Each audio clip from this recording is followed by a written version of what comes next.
Joe Swimmer. I'm Executive Director of Episcopal Parish Network. We're so pleased that you're joining us today for this conversation about legacy giving, planned giving, something that's so important to our churches, particularly in this moment when, as many of you all will have heard, there is the greatest transfer of wealth in generations. And so we are joined today by a wonderful team from Horizon Stewardship, Joe Park and Ashley Chung, who are going to lead us in a conversation about this. We would invite you to please put where you're dialing in from into the chat so they have an idea who's joining them today. Also, when you have questions or comments, please put those into the chat and they will get to them throughout the session. We're looking forward to sending this recording out to everyone when this is wrapped up. So please be on the lookout for that. It will also have the materials. Finally, please do remember that we will be gathering in Charlotte, North Carolina next March 3rd through 6th.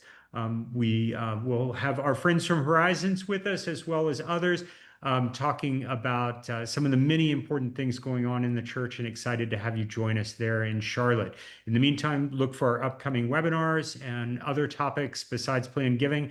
And I'm truly grateful for Joe and Ashley joining us today. And without further ado, I'm going to hand it off to Joe. Joe Park, thanks so much. Hello, everyone. As you heard, I'm Joe Park. I'm CEO of Horizon Stewardship, and we are a ministry that's been around for about 30 years, helping local churches and faith-based nonprofits grow disciples and fund their ministry needs. In that time, we've raised a little over $10 billion for local churches in annual capital, planned giving, and other forms of generosity development. When Joe and I were talking about a webinar on planned giving, it was easy for me to think who I wanted to bring. I met Ashley several years ago. She's going to tell her own story, but I met her several years ago when she was doing planned giving and development at Church of the Resurrection. That's the largest United Methodist church, pastored by Adam Hamilton. And as big as they were, they had really not focused on planned giving. And so Ashley was their first hire to do that, and she just did a fabulous job. Just a little bit more before I introduce Ashley about resources that are available to you from Horizon Stewardship. We have a resource library, giving365.com. I'll put that in the chat here in a minute, giving365.com. And it is full of all kinds of resources that are free to you to use and apply. We believe that generosity is largely a byproduct of discipleship. And we believe that churches are most effective when they have what we call an integrated funding strategy.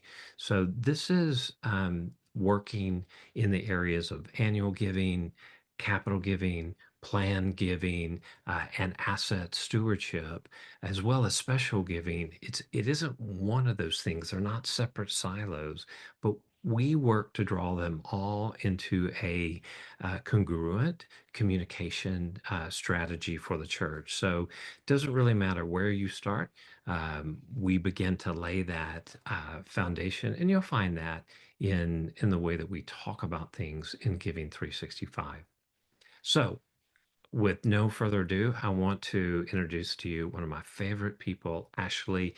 She communicates around planned giving in a way that is incredibly unique. Most planned giving experts that I talk to are a little on the dry side. You're not going to find that with Ashley. So, Ashley, tell us a little bit about yourself and how you came to be here today, and we'll just get started. Awesome. Thank you. Good afternoon. I'm in Kansas City. It's 2:00 here, and so I'll say good afternoon. It is a pleasure to be here with you today. I, believe it or not, was raised as an Episcopalian in Wichita, Kansas. I saw somebody in the chat from Wichita already. But I fell in love with a Methodist in college. So as things go, I became a United Methodist while I was a collegiate. And went on to seminary as a Methodist and have been serving as a part of the Methodist tradition for about 25 years.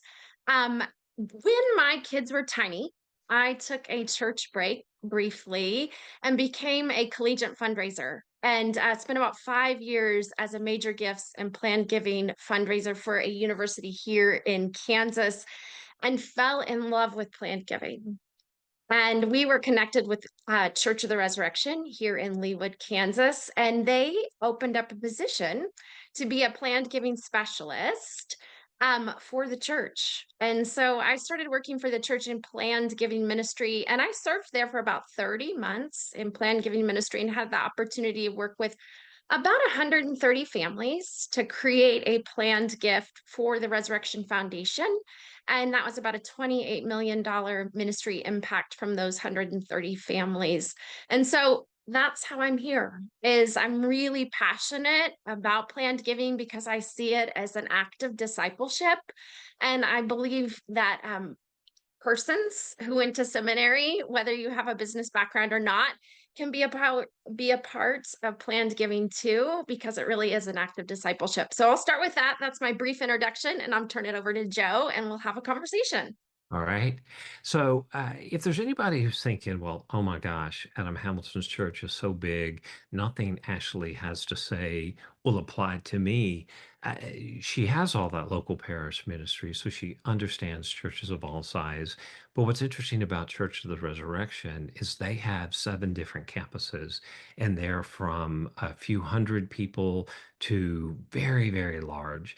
And so all over the Kansas City area and different urban and suburban primarily, but she was working in all sizes of churches while she was at Church of the Resurrection. So